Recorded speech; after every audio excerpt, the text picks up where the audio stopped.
Yep, I'm Simon O'Loughlin. I'm project manager from Scottish and Southern Electricity Networks, and I've been managing the VIVID project. It stands for Vulnerability Identification via Informative Data. We all love an acronym. And on the next screen, you'll be able to see the participants. So we've got Quarriers, one of Scotland's largest charities, representing the third sector. Aberdeen City Council, Scotland's third largest city. CGI, represented by Fiona Fulton, who's on the call, and SSEN. And you'll be able to see, if you on the next slide, you'll see all of the people that are taking part, have taken part in it. Predominantly people from data protection, right up to director level, but we've also had customer service people. We've been able to get project managers and a lot of IT and legal experts as well.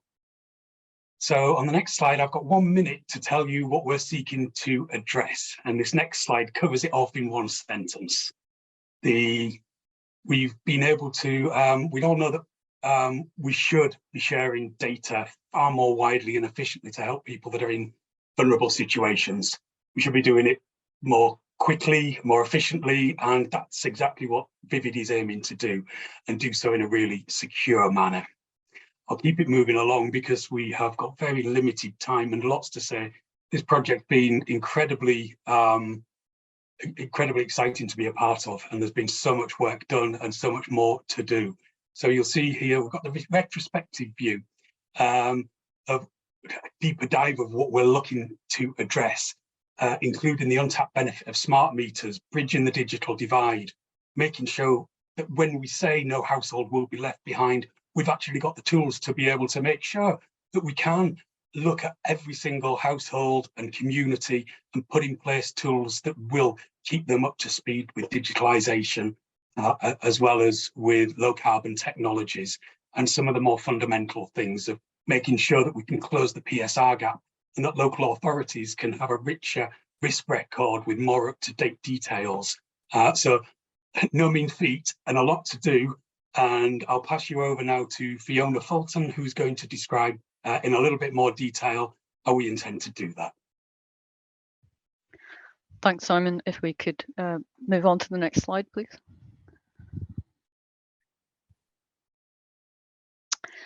So the original SIF project brought together two ideas from CGI and Quarriers. CGI's perspective was around the use of smart meters.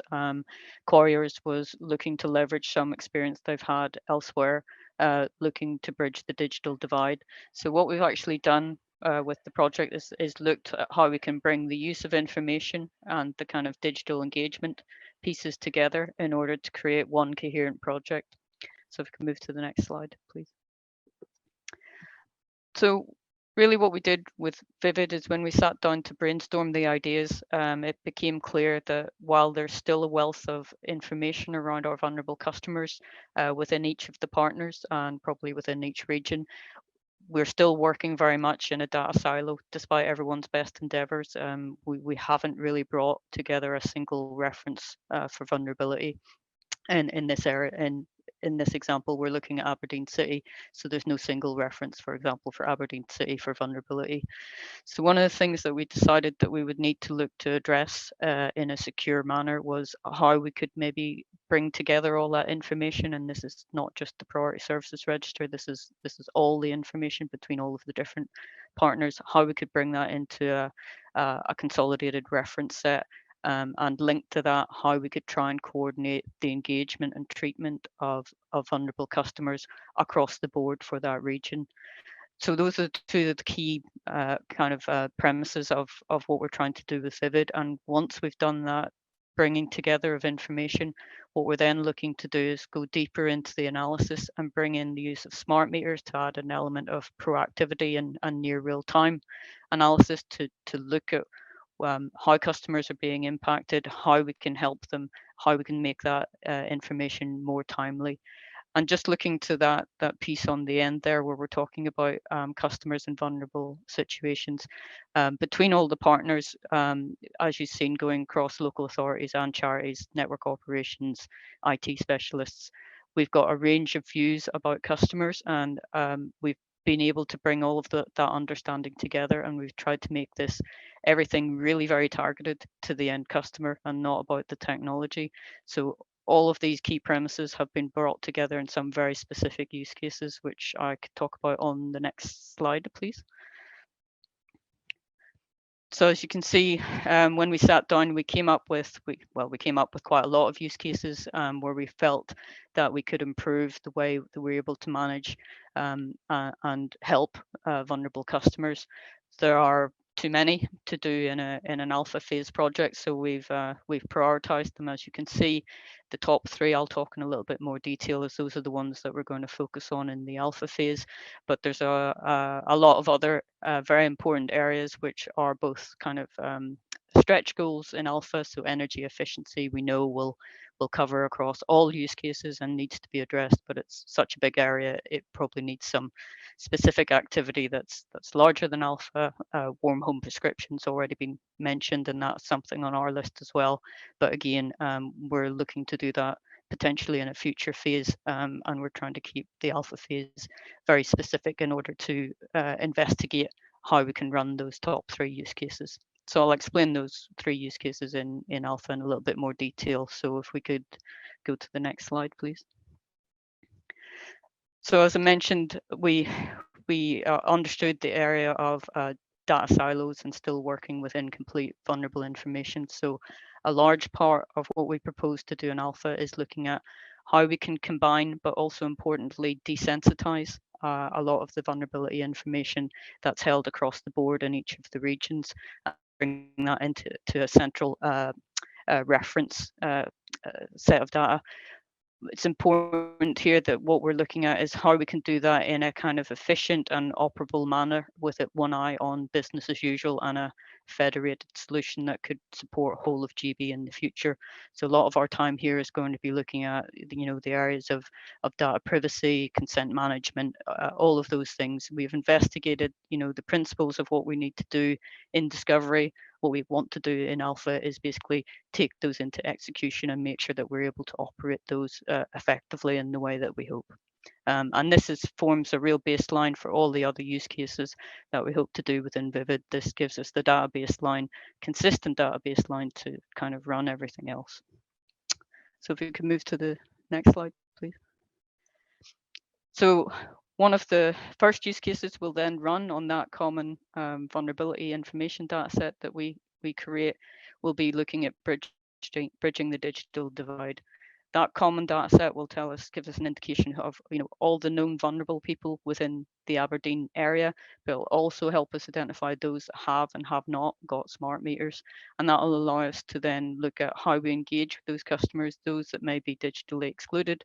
As we all know, the most vulnerable are often the least likely to engage with technology. So this use case will be very much focusing on if we know who those people are who haven't engaged with smart metering or haven't engaged with technology, can we go and engage with them, and looking at the different methods that we can use to do that. And go to the next slide, please. So the third use case is kind of showing the other half of the project. So I guess if we said one half was about, you know, the digital divide and better engagement, this half is more about, you know, deep dive into looking at the smart meter information and the other data sets that we've got. So having created a known baseline of vulnerable customers, what we will look to do is then using those kind of known customers as the baseline, we'll look at patterns of behavior with smart meters, look at patterns of demographics, and try to start finding the missing vulnerable. So those that we know need help, but we don't know who they are yet. They haven't been listed on anyone's system and they're missing out. So we're looking at a way of proactively being able to try and identify those people on an ongoing basis. Okay, I think that's next slide, and possibly back to Simon. Thank you very much, Fiona. Yes, unfortunately, we were going to have Katie Martin from Quarriers and Martin from Aberdeen City Council doing the next two slides, saying about how their involvement has been so exciting for them and their colleagues, but also how it can work into Vivid. One of them's had a family emergency and the other one's struggling with Zoom being firewalled. So I'll do my very best to convey what they wanted to say. And I think it is fair to say that they've been fully participating in every single part of the project.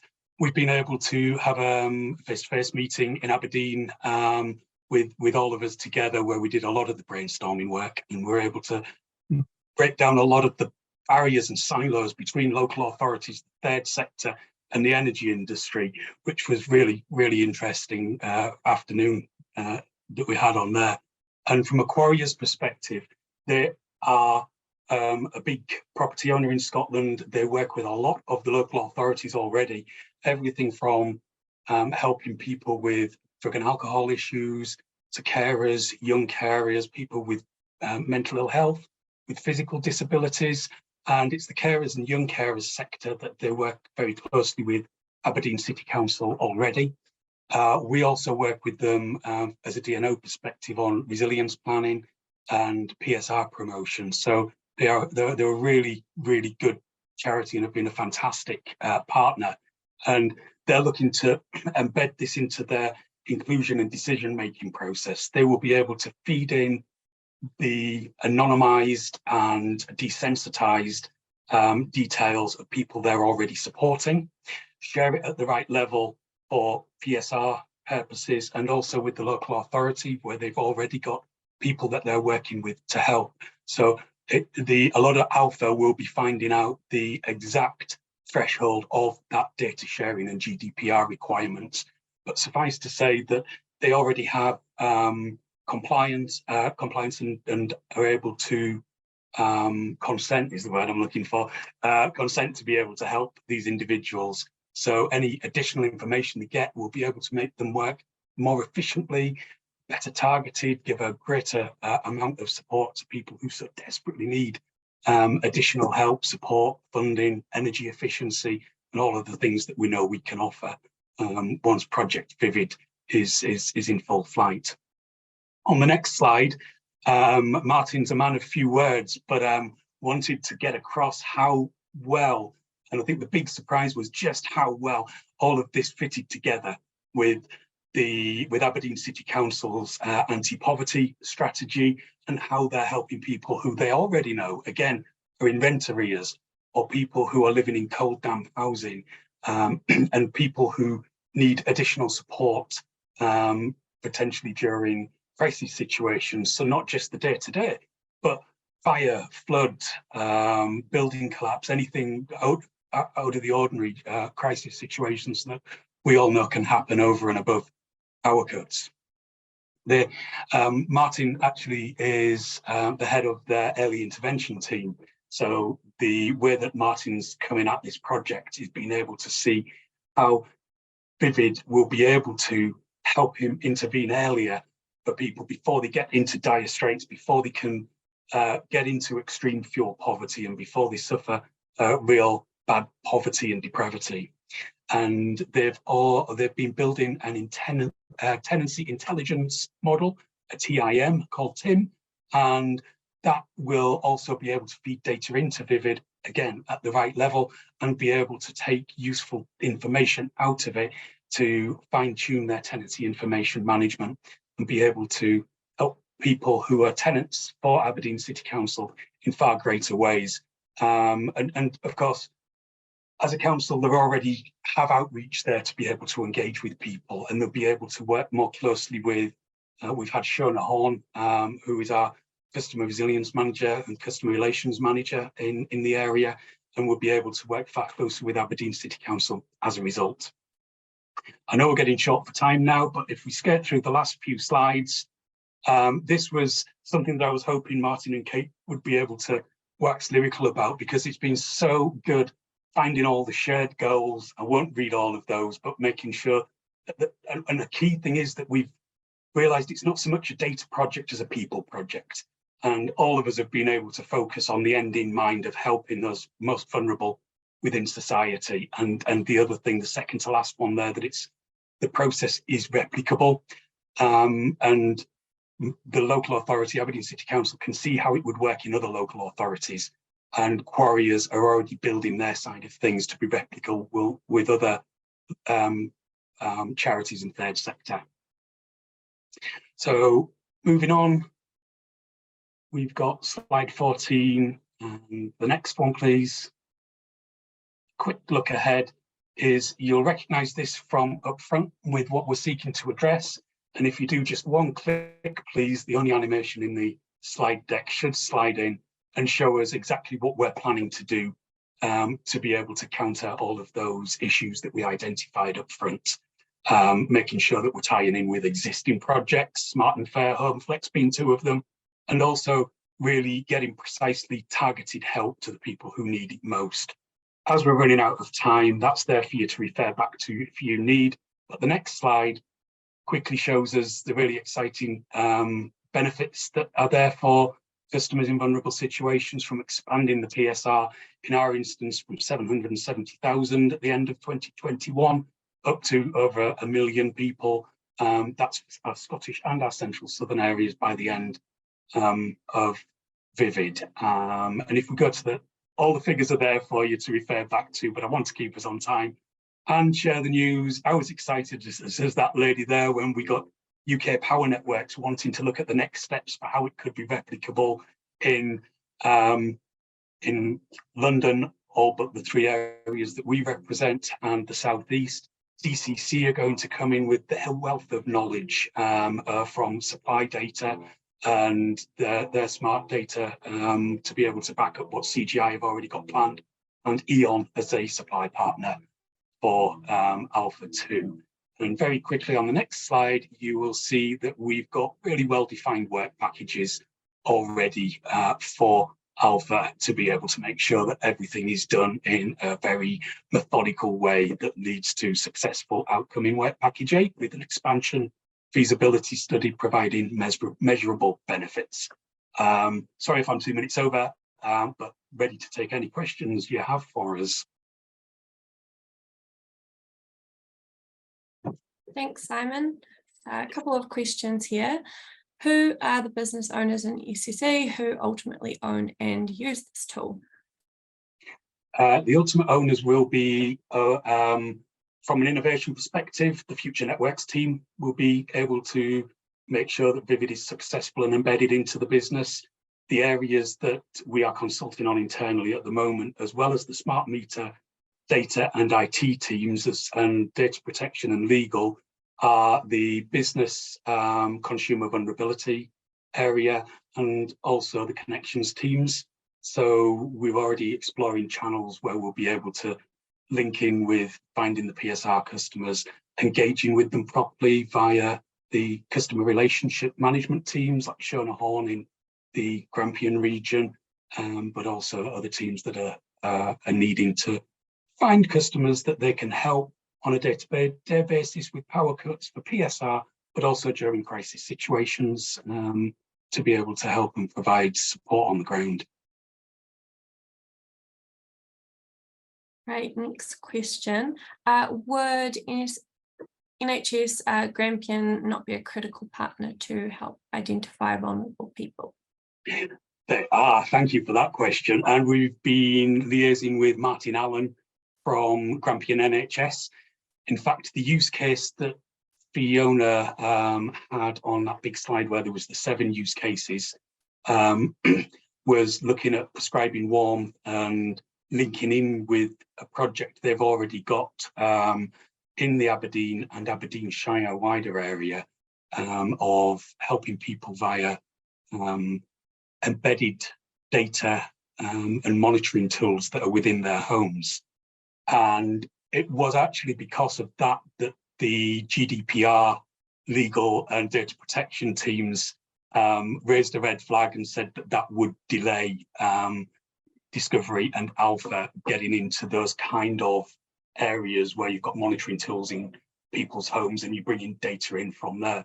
It's too exciting not to do, but it's too risky to risk delaying the Alpha by including that as a use case in Alpha. So that's one that's going to happen in beta if we get that far, which I'm sure we will, because the benefits, as you just said, from including NHS Grampian will be huge, and they're wanting to participate, and we really want to take the project to that level. It is just a case of making sure that we do so in a safe, compliant regulated in a assured manner.